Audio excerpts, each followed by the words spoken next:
Surat ring road સ્થિત અનમોલ textile માર્કેટમાં બુધવારે બપોરે આશરે 2 વાગ્યાના સુમારે મજૂરી કામ શોધવા ગયેલા 2 યુવાનો પર વેપારીઓ દ્વારા ચોરીના આરોપ હેઠળ માથાકૂટ, મારકૂટ તથા માનસિક શારીરિક સતામણી કરાઈ હોવાની ગંભીર ઘટના સામે આવી છે.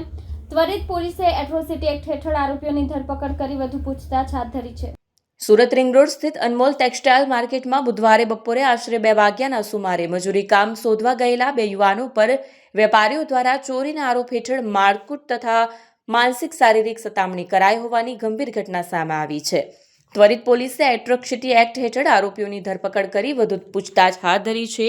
રિંગ રોડની અનમોલ ટેક્સટાઇલ માર્કેટમાં ગત બપોરે 2 વાગ્યાના અરસામાં મજૂરી શોધી રહેલા 2 યુવાનો ઉપર વેપારીઓએ લાકડીથી માર માર્યો. એક યુવાનનો હાથ ફ્રેક્ચર થયો. ચોરીના ખોટા આરોપ બાદ બંનેને ગાળો આપી માથાકૂટ કરી અને દુકાનમાં ત્રાસ આપ્યો હતો.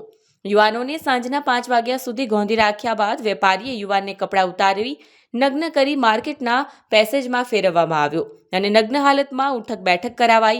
પોલીસે ઘટનાની ઝીણવટ તપાસ કરી એટ્રોસિટી એક્ટ હેઠળ ગુનો નોંધી આરોપીઓની ધરપકડ કરી હતી. કેમેરામેન હકીમ શેખ સાથે વસીમ હાસમીનો report, Azad news, Surat. Surat Salabatpura police station વિસ્તારમાં આવેલ ટેક્સટાઇલ માર્કેટમાં 10મી જૂનના રોજ સવારે 10:30 વાગે એક ઘટના બનેલી હતી, જેમાં ભોગ બનનાર જે છે જીતુ ઈશ્વર વાઘ અને રાજ ઉર્ફે સેન્ટિયા ઉર્ફે પ્રદીપ નાના મોરે, આ બંને ત્યાં આગળ રોજબરોજ મજૂરી કરી સાડી કટિંગ, સાડી ફોલ્ડિંગ, ધાગા કટિંગ, પોટલા ઊંચકવાનું આ રીતનું છૂટક મજૂરી કામ કરી અને પોતાનું પેટીયું રળતા લોકો છે. આ લોકો તે દિવસે 10:30 વાગ્યાના સુમારે માર્કેટની અંદર મજૂરી કામ શોધવા ગયા હતા. ત્યારે 210 નંબરની દુકાન આગળ ઉભા રહીને વાત કરતા હતા. ત્યારે કેટલાક વેપારીઓ એમની પાસે આવી અને તમે ચોરી કરવા આવ્યા છો એવા આક્ષેપો મૂક્યા અને ત્યારબાદ દુકાન નંબર 213 છે જે નંદિની ક્રિએશન, એની અંદર લઈ જઈ આ જે ભોગ બનનાર છે જીતુ ઈશ્વર વાઘ અને રાજ ઉર્ફે પ્રદીપ નાના મોરે, એ લોકોને દુકાનની અંદર લઈ જઈ એમને અપમાનિત કરવામાં આવ્યા, એમની સાથે ગાળાગાળી કરવામાં આવી, નિવસ્ત્ર કરી અને એમને લાકડી વડે માર મારવામાં આવ્યો, ઈજા પહોંચાડવામાં આવી. આ બાબતના વિડીયો બન્યા હતા અને પછી આ ઘટના જે છે અનમોલ માર્કેટની અંદરના ભાગે બનેલી હતી. આ વિડીયો ગઈકાલે તારીખ 11ના સાંજના સમયે પોલીસ કર્મચારીના ધ્યાનમાં આવ્યા. એમણે તાત્કાલિક થાણા અધિકારી અને ઉપરી અધિકારીનું ધ્યાન દોર્યું.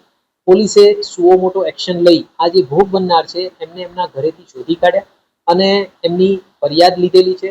એમનું મેડિકલ તપાસ કરવામાં આવેલી છે. પૂછપરછ બાદ આ ઘટનાની અંદર જે 3 વેપારીઓના નામ હાલે પ્રાથમિક દ્રષ્ટિએ સામે આવ્યા છે એ પૈકી વૈભવ ભાલોટિયા, નીતિશ કેટિયા, આ બંનેને ડિટેન કરી દેવામાં આવેલા છે.